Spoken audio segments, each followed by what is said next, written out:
Bab 11. Lacey mendapat telepon dari orang tuanya dalam perjalanan ke pesta. Kurasa kita tidak seharusnya mengundang Zeke ke pesta itu, kata Daniel. Apa sebabnya? Tanya Lacey bingung. Maksudku, lihat menantu Jeremy. Dia kepala seksi di Biro Industri dan Komersial. Daniel menghela napas. Zeke hanyalah seorang pekerja kantoran kecil. Terus terang, dia adalah lintah di keluarga kami. Kerabat kami akan mengolok-oloknya. Tapi Paman Jeremy bersikeras agar Zeke bergabung dengan kita. Apa dia tidak akan marah jika Zeke tidak muncul? Tanya Lacey. Daniel terdiam beberapa detik. Baiklah. Biarkan dia bergabung dengan kita kalau begitu. Kita harus mendengarkan permintaan Jeremy. Setelah menutup telepon, Lacey berbalik untuk melihat Zeke. Lacey tiba-tiba tidak ingin Zeke bergabung dengan pesta lagi. Jika dia membandingkan dirinya dengan putri Jeremy, Lily Hinton, mereka sangat berbeda. Lily pasti akan menunjukkan suaminya kepala seksi di pesta itu. Satu-satunya alasan Jeremy mengundang Zeke adalah untuk mengolok-olok Lacey. Memikirkannya membuat kepala Lacey sakit. Dia berbalik untuk melihat Zeke yang sedang tidur nyenyak di kursi penumpang dan menghela nafas. Kamu benar-benar tidak berguna. Mereka berdua tiba di Royal Hotel tidak lama setelah itu.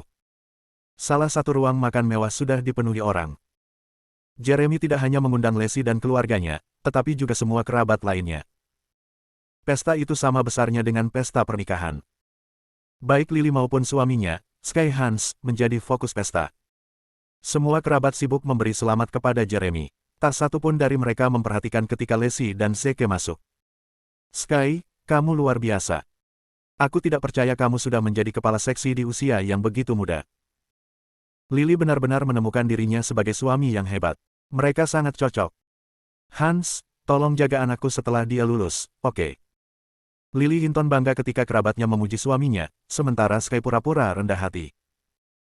Lacey menghela napas lega ketika dia menyadari bahwa tidak ada kerabatnya yang memperhatikannya. Namun, dia merasa lega terlalu cepat, karena Lily memperhatikan mereka. Lacey, selamat datang.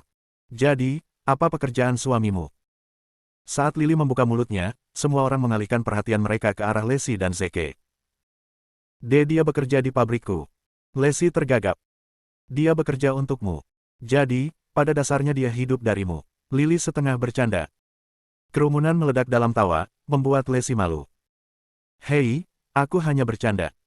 Jangan marah padaku, oke? Lily akhirnya berkata ketika tawa itu mereda. Tapi, masa depannya akan hancur jika dia terus bekerja di pabrik. Sky, kenapa kamu tidak memberinya pekerjaan? Itu akan sulit, Sky tertawa kecut. Kudengar dia mantan narapidana. Benar. Bagaimana aku bisa melupakan Zeke yang telah dikurung selama 5 tahun? Seru Lily. Pernyataan itu menarik perhatian semua orang. Mereka tidak percaya pacar Lacey dulunya adalah seorang tahanan. Jika mereka membandingkan pasangan Lily dan Lacey, mereka seperti surga dan bumi.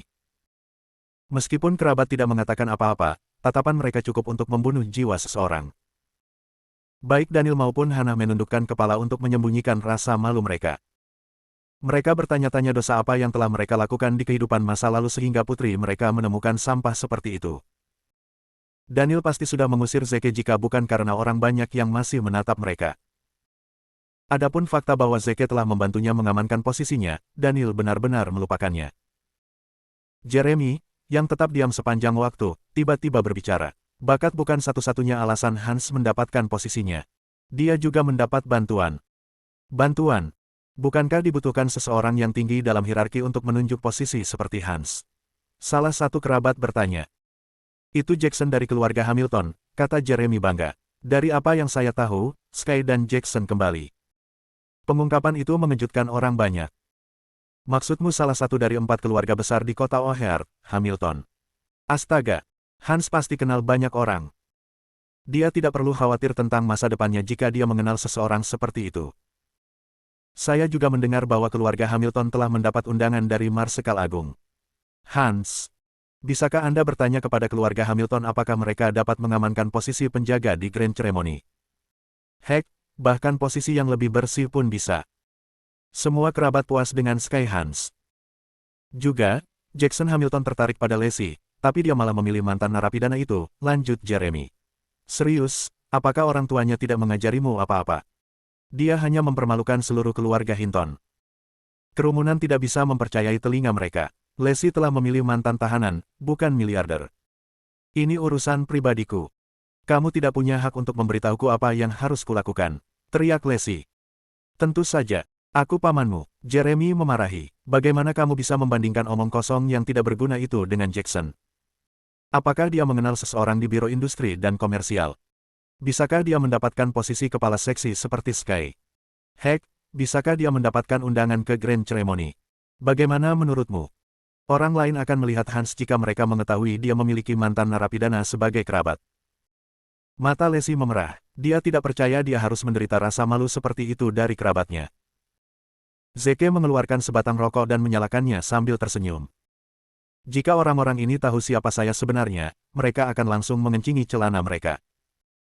Hanya ada satu alasan mengapa Marsekal Agung akan merokok. Itu artinya dia sangat marah. Ketika Marsekal Agung marah, darah akan tumpah. Pada saat yang sama, Liam Joss, Direktur Biro Industri dan Komersial, memasuki hotel dengan sekelompok orang untuk makan malam. Mereka diberitahu bahwa ruang makan pribadi terbesar telah dipesan. Tepat ketika Liam hendak pergi ke tempat lain, asistennya, seorang pria gemuk, menyarankan, "Pak, mengapa kita tidak pergi dan melihat apakah mereka akan selesai? Sudah cukup larut bagi kita untuk pergi ke sana. Tempat lain." Liam memikirkannya dan mengangguk. "Oke, pergi." Asisten itu mengangguk dan berlari menuju ruang makan tempat Leslie dan kerabatnya berada. Bang! Pintu terbuka saat asisten menerobos masuk ke dalam ruangan. "Hei, kalian banyak. Cepat pergi. Aku akan mengambil kamar ini." "Siapa kamu?" Jeremy bangkit dari kursinya dan memarahi. "Jangan berani-beraninya mengutukku. Saya dari Biro Industri dan Komersial. Pergilah, atau kalian semua akan saya tangkap." Asisten itu tertawa. "Biro, apakah Anda tahu siapa menantu saya? Dia kepala seksi Anda yang baru." Jeremy menantang. Tapi, bukannya takut, pria gendut itu malah tersenyum histeris. Dia mengamati kerumunan dan akhirnya menatap Sky. "Begitu. Jadi, Tuan Hans juga ada di sini. Apakah ini cara Anda memperlakukan orang yang mempromosikan Anda?" Asisten itu memarahi. Setelah menyadari siapa pria gendut itu, wajah Sky memucat. Bab 12. Emmer. "Douglas, tolong tenanglah." Sky memohon sambil berlari ke arah asisten dan menawarkan sebatang rokok. "Ayah mertuaku tidak tahu siapa kamu." Pria gendut itu tidak menerima rokok itu dan malah tertawa. "Simpan rokokmu. Sekarang kamu dipecat." Tersesat. Dalam sekejap, Sky merasa seolah-olah seluruh dunianya telah runtuh. Dia tidak percaya dia telah kehilangan pekerjaannya hanya beberapa jam setelah dia mendapatkannya. "Tuan Douglas, tolong lepaskan saya. Saya tidak ada hubungannya dengan keluarga ini lagi. Kami bahkan belum menandatangani surat-suratnya. Ini belum resmi. Maafkan saya kali ini saja. Saya mohon."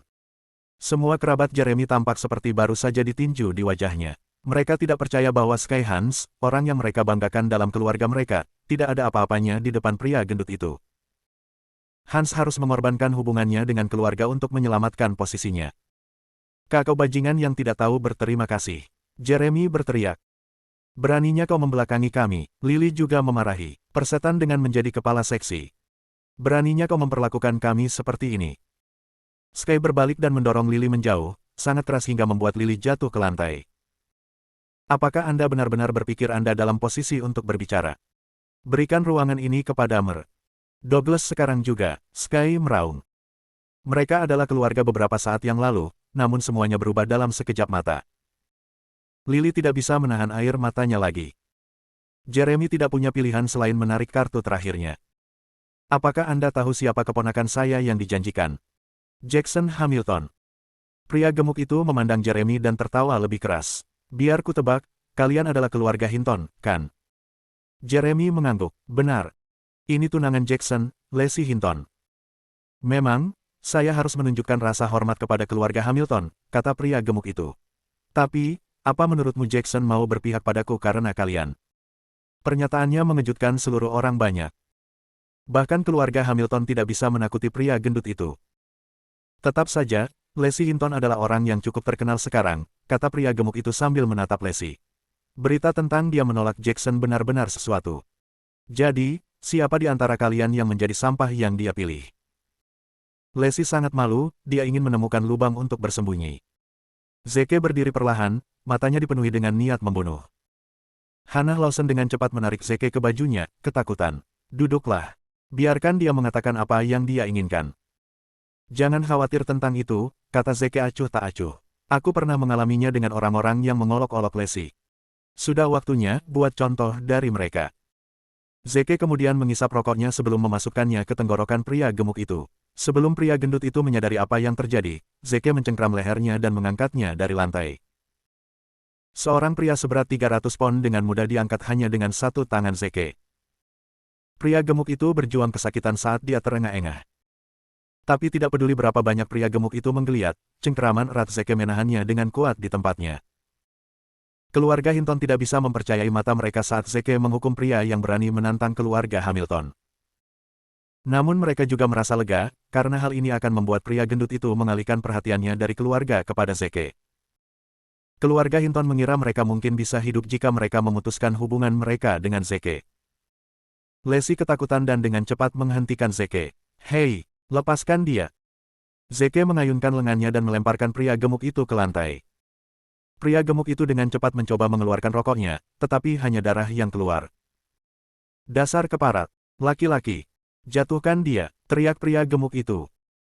Lacey dengan cepat meraih tangan Zeke dan menariknya ke jendela. Kamu harus lari, sekarang. Pergi sejauh mungkin dari kota sampai semuanya mereda. Namun, sebelum mereka bisa mencapai jendela, Jeremy dan sekelompok kerabat mereka menghalangi jalan mereka. Oh, kamu tidak akan pergi, Jeremy tersenyum kejam. Kamu harus bertanggung jawab atas apa yang telah kamu lakukan. Lacey hanya bisa melihat kerumunan dengan ekspresi pucat. Jangan khawatir, Lacey. Mereka tidak akan bisa melakukan apapun padaku, desak Zeke. Kau. Lacey tidak tahu bagaimana menjawabnya. Liam Joss mendengar keributan itu dan bergegas ke ruang makan bersama semua orang.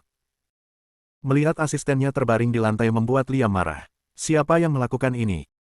Jeremy dengan cepat menunjuk Zeke. Dia melakukan ini. Kami tidak mengenalnya. Menyadari hal-hal akan menyimpang, Daniel dengan cepat menarik Hannah menjauh dari Zeke. Saat Liam menatap Zeke, dia berharap dia tidak pernah datang ke tempat ini. Direktur biro lebih suka bertemu dengan setan daripada pria di depannya. Liam Joss. Apakah ini caramu mendidik anak buahmu?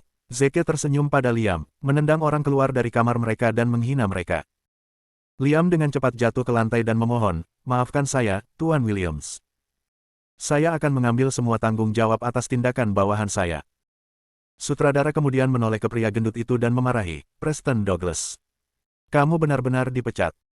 Pria gendut itu hanya bisa menatap Liam dengan putus asa. Siapa pria itu? Apakah dia baru saja membuat Liam Joss memohon untuk hidupnya? Pergilah, Zeke memerintahkan Liam. Jika saya melihat ini terjadi lagi, saya akan menggantung kepala Anda untuk dilihat semua orang. Liam dengan cepat berterima kasih kepada Zeke sebelum melarikan diri dengan kerumunan yang datang bersamanya. Sutradara itu sudah berkeringat karena dia tahu Zeke serius dengan kepalanya yang digantung. Ruangan itu benar-benar hening saat keluarga Hinton menatap Zeke dengan rahang ternganga. Peristiwa yang baru saja terjadi dalam beberapa menit terakhir sungguh luar biasa. Sky, kebanggaan keluarga, pertama kali dipermalukan oleh pria gendut itu. Kemudian, tuan dari pria gendut itu berlutut di hadapan Zeke, orang yang mereka pandang rendah. Semua orang tidak bisa tidak mulai bertanya-tanya siapa pacar Lacey sebenarnya. Zeke menoleh untuk menatap Lacey dengan penuh kasih dan bertanya, apakah kamu sudah cukup makan? Apa? Oh, ya, Lacey berhenti sejenak sebelum menjawab. Kalau begitu, ayo jalan-jalan, Zeke menyarankan. Oke, Lacey mengangguk. Begitu mereka sampai di pintu, Zeke menunduk untuk melihat Preston, yang masih shock.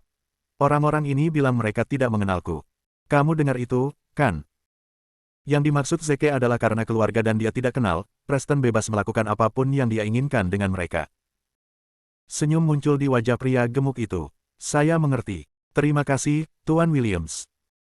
Keluarga Hinton tercengang saat mereka melihat Zeke dan Lacey pergi. Begitu mereka keluar dari ruang makan, Lacey bertanya pada Zeke dengan cemas. Zeke, apa kau benar-benar akan meninggalkan Jeremy dan yang lainnya seperti itu? Aku akan melakukan apapun yang kamu mau, Zeke tersenyum. Lacey menarik napas dalam-dalam, karena mereka adalah keluarga. Tolong lepaskan mereka. Oke, Zeke mengangguk. Tapi, biarkan mereka terlebih dahulu memohon ampun kepada ibu dan ayahmu. Sudah waktunya mereka bertobat atas dosa-dosa mereka. Kau benar, Lacey berseri-seri. Dan seperti yang diharapkan Zeke, Preston mulai mengancam Jeremy dan keluarganya. Bab 13. Yah, itu hanya posisi di biro, dengus Preston. Aku belum memperkenalkan diri, kan? Aku dari salah satu dari 4 keluarga besar, Preston Douglas. Jika aku mau, aku bisa menghapus keluarga Hinton dari bumi dengan menjentikkan jariku. Keluarga Hinton hanya bisa gemetar ketakutan karena mereka bahkan tidak punya hak untuk memohon pengampunan dari keluarga Douglas. Saat keluarga Hinton sedang memikirkan apa yang harus dilakukan, Jeremy bertindak. Kakak tertua dengan cepat menawarkan sebatang rokok kepada Daniel. Daniel, aku masih saudaramu. Kau tidak akan membiarkanku membusuk, kan? Aku tahu aku terlalu dekat denganmu. Maafkan aku untuk itu. Yang lain mulai mengikuti jejak Jeremy dan mulai memohon kepada Daniel dan Hannah. Dia benar, Daniel. Kamu benar-benar telah menjadi menantu masa depan yang hebat. Dia adalah kebanggaan keluarga Hinton. Hal-hal yang baru saja kita bicarakan. Ya, itu sangat menjijikkan. Sky Hans bukan tandingan calon menantumu. Mereka benar. Zeke masih muda dan pemarah, tapi itu hal yang bagus. Bantu kami mendapatkan sisi baiknya. Baik Daniel maupun Hannah sama-sama terkejut. Pasangan itu telah dipandang rendah oleh kerabat mereka selama bertahun-tahun. Mereka tidak tahu permohonan kerabat mereka yang mana yang harus mereka dengarkan terlebih dahulu. Ketika mereka menjawab salah satu dari mereka, pihak lain akan tersenyum hangat kembali pada mereka. Orang dengan nasib terburuk di antara mereka adalah Sky Hans. Seorang pria yang digunakan untuk berdiri di titik tertinggi dalam kelompok. Sky memohon pengampunan Lily, tetapi wanita itu menendangnya ke samping. Awalnya, Lily berharap menggunakan Sky untuk mengejek Lacey. Namun, Zeke tidak hanya mengungguli Sky, yang terakhir bahkan mencoba menggunakan Jeremy sebagai perisai. Setelah pesta berakhir, Daniel menolak ajakan Jeremy untuk mengantar mereka kembali. Sebagai gantinya, dia memutuskan untuk berjalan pulang bersama Hannah. Dalam perjalanan pulang, Hannah mulai menangis. Sayang, ada apa? Daniel panik. Kami telah menikah selama 30 tahun, dan kerabat Anda telah menggertak saya selama itu. Zeke baru saja bergabung dengan keluarga kami beberapa hari yang lalu, dan dia telah banyak membantu saya. Bahkan seorang mantan tahanan lebih baik dari Anda. Maafkan aku, sayang. Beberapa tahun terakhir ini pasti berat bagimu. Daniel meminta maaf. Katakan, apakah kamu benar-benar berpikir Zeke adalah orang normal? Bagaimana seseorang bisa begitu menakuti Liam Joss? Mungkinkah dia menyembunyikan identitasnya? Sayang, kupikir kamu harus berhenti membaca novel-novel itu, Daniel tertawa masam. Hal-hal seperti itu hanya bisa muncul dalam fiksi. Jika dia benar-benar bangsawan, mengapa dia menderita di keluarga Clemons selama 5 tahun? Ditambah lagi, dia bahkan tidak bisa membayar mahar 300.000 untuk pernikahan terakhir kali. Hannah memikirkannya dan berkata, lalu, bagaimana Anda menjelaskan insiden Liam? Saya juga ingat sesuatu yang lain. Bukankah Zeke menandatangani kesepakatan miliaran dolar dengan keluarga Schneider? Tidak mungkin keluarga terkaya di kota akan menandatanganinya. Kesepakatan dengan pabrik Lacey. Mungkinkah Zeke mengenal seseorang di keluarga Schneider? Setelah mendengar apa yang dikatakan Hannah, Daniel menamparkan kepalanya sendiri. Benar. Kalau aku tidak salah, kepala keluarga Schneider pernah masuk penjara. Itu sekitar waktu yang sama dengan Zeke di sana. Mungkin mereka bertemu satu sama lain di sana. Itu kemungkinan besar terjadi, Hannah mengangguk. Bukankah keluarga Schneider salah satu tuan rumah upacara agung? Karena Zeke tahu ketuanya, tidak bisakah dia membelikan kita tiket? Maksudku, jika keluarga kita bisa berpartisipasi dalam upacara, kita akan dilahirkan kembali. Kita bisa mengungguli Clemons jika kita berhasil masuk. Kamu benar. Mari kita tanyakan pada Zeke begitu kita kembali. Seru Daniel. Ayo kita telepon Lacey dan suruh dia membawa Zeke pulang, usul Hannah. Lacey dan Zeke telah tinggal di pabrik baja selama beberapa hari terakhir karena tempat Lacey berada di distrik yang sama dengan keluarga Clemon. Kedua keluarga itu dekat di masa lalu, tetapi sejak Zeke muncul, hubungan mereka putus. Lacey sedang menyiapkan semangkuk mie di dapur untuk membalas Zeke atas intervensinya sementara dia menunggu di ruang tamu, menonton televisi. Senang punya rumah, Zeke tersenyum. Pintu tiba-tiba terbuka dan masuklah Daniel dan Hannah. Zeke dengan cepat bangkit untuk menyambut mereka. Hannah mengangguk, silakan, duduk. Nada bicara Hannah tidak sekuat sebelumnya, tapi juga tidak sepenuhnya ramah. Kedengarannya lebih seperti dia sedang berbicara dengan orang asing. Begitu Hana duduk, dia bertanya, Zeke, katakan padaku, bagaimana kamu tahu Liam? Saya pernah membantu mengeluarkan batu ginjalnya, jelas Zeke. Begitu, Hana tidak bisa menyembunyikan kekecewaannya. Dan di sini kupikir kau bisa memberi kami beberapa tiket ke upacara agung.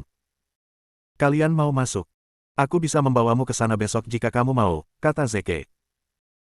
Semua orang tahu tiketnya sudah dibagikan semua, tegur Hana sambil memutar matanya ke belakang.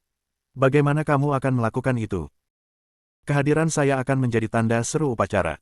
Saya tidak perlu tiket. Hana memilih untuk mengabaikan Zeke dan langsung berjalan ke dapur. Lacey, apakah kamu benar-benar mencoba memberi makan seseorang makananmu? Beri aku pancinya. Daniel melemparkan Zeke sebungkus rokok dan berjalan kembali ke kamarnya, mendesah.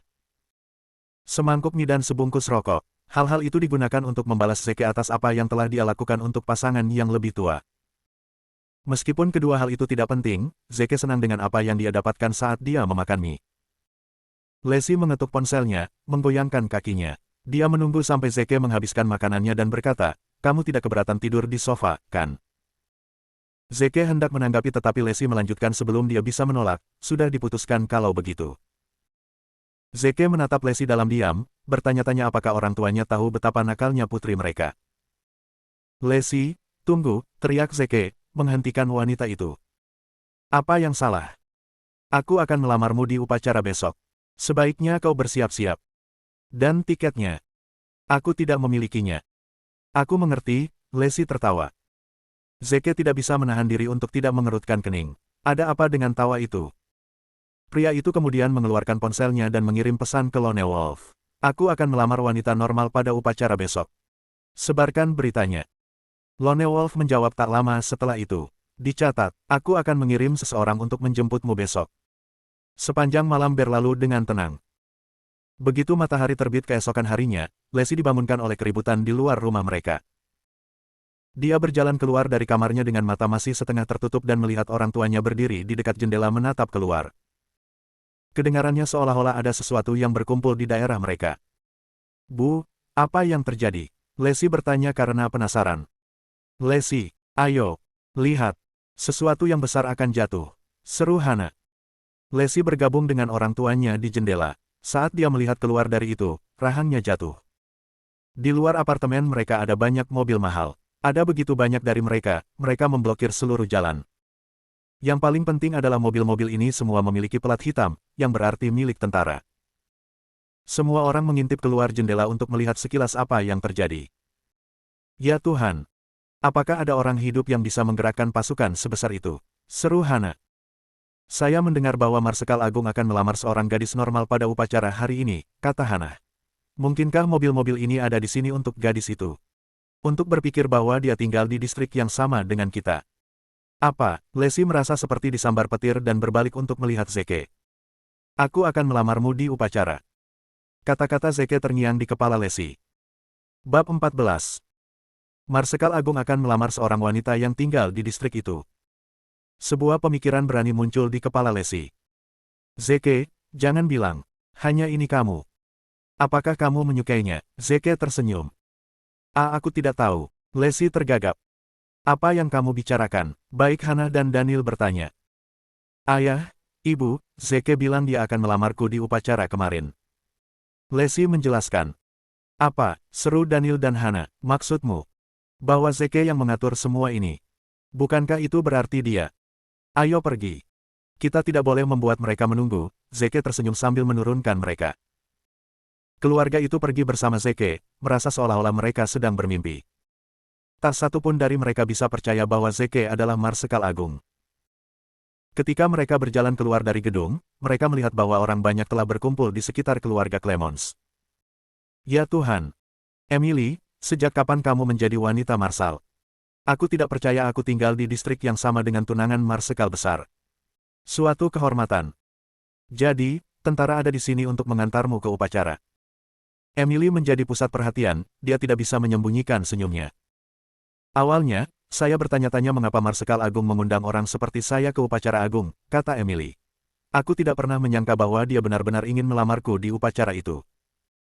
Tentu saja Marsal akan jatuh cinta padamu. Kamu cantik, salah satu tetangga memuji. Dia benar. Bagaimana kamu dan Marsekal Agung bertemu? Tetangga yang lain bertanya. Kalian tahu saudaraku ada di tentara, bukan?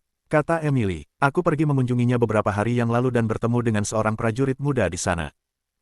Sekarang setelah kupikir-pikir, itu pasti Sang Marsal. Pasti cinta pada pandangan pertama. Para tetangga bersorak lebih keras setelah itu saat mereka menghujani Emily dengan pujian. Leslie dan keluarganya kagum. Apa yang terjadi? Apakah mobil-mobil ini di sini untuk Emily, bukan Leslie? Cara Emily menggambarkan bagaimana dia datang untuk bertemu Marsekal Agung juga masuk akal. Itu membangunkan seluruh keluarga Hinton. Yang terjadi selanjutnya adalah kekecewaan. Mereka tidak percaya betapa naifnya mereka karena berpikir bahwa Zeke adalah Marsekal Agung. Tidak mungkin Marsekal Agung adalah mantan tahanan. Pada akhirnya, keluarga Hinton menyimpulkan bahwa Zeke pasti sudah mendengar tentang Great Marshal yang bersiap melamar di distrik tempat mereka tinggal dan telah menggunakan skenario untuk menipu mereka. Hana berbalik untuk menatap Zeke dan memarahi, apakah menyenangkan bermain dengan perasaan kita seperti itu? Ayo, Leslie, ayo masuk kembali. Zeke benar-benar tidak bisa berkata-kata. Kapan aku bermain dengan perasaanmu? Saat itulah Emily memperhatikan keluarga Hinton. Dia tersenyum dingin. Emily berjalan menuju Leslie dan menariknya kembali. Sekarang aku memikirkannya, aku harus berterima kasih padamu, Leslie. Jika kau tidak mengambil Zeke dariku, aku tidak akan pernah bertemu dengan Great Marshal. Wajah Leslie memerah dan dia menundukkan kepalanya karena malu. Bahkan ibu Emily, Madeleine, juga mengolok-olok Hana. Bukankah kamu membual bahwa kamu menemukan calon menantu yang baik? Aku ingat dia membantu Daniel menjadi kepala departemen. Jadi apa? Aku akan menjadi direktur rumah sakit ketika putriku menikah dengan Yang Agung. Marshal, hal pertama yang akan saya lakukan adalah menendang Daniel keluar dari rumah sakit. Bab 15.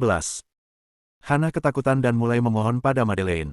Tunggu, Madeleine, itu semua salah paham. Zeke, yang tetap diam sepanjang waktu, tiba-tiba berbicara. Kalian di sana hanya sebagai pelayan belaka. Apa yang bisa dibanggakan? Setelah mendengar itu, para tetangga memarahi Zeke untuk mendapatkan bantuan keluarga Clemon. Zeke, apakah kamu cemburu karena kami mendapat undangan dan kamu tidak? Emily mendengus. Yah, terserahlah. Aku masih harus berterima kasih karena telah mencampakkanku. Oh, jangan khawatir ketinggalan. Aku akan memastikan untuk mengambil beberapa foto untuk kamu lihat. Tidak, kami akan memotretmu yang bekerja sebagai pelayan, Zeke tersenyum. Ya, benar. Seorang petani biasa sepertimu di upacara itu. Bermimpilah, Emily memarahi. Leslie, ayolah. Zeke mengabaikan komentar Emily dan menoleh ke Leslie. Keluarga Hinton dengan cepat lari dari tempat kejadian. Zeke, tidak bisakah kamu tutup mulut saja? Hana memarahi begitu mereka jauh dari keramaian. Kita tidak bisa memprovokasi keluarga Clemon lebih jauh. Apa kau ingin melihat seluruh keluargaku binasa? Jangan khawatir. Kita tidak perlu takut pada pelayan biasa itu, tegas Zeke sebelum berjalan menuju barisan mobil hitam. Ayo. Kita seharusnya tidak membuat mereka menunggu terlalu lama. Cukup dengan lelukonmu. Mereka akan menembak kita jika kita mendekati mereka. Hana membentak Zeke. Sayang, kenapa kita tidak pergi ke alun-alun di luar aula? Kita seharusnya bisa mendapatkan tempat yang bagus jika kita pergi sekarang, usul Daniel. Benar. Ayo pergi, Hana mengangguk. Dengan itu, keluarga Hinton dengan cepat masuk ke mobil mereka sendiri.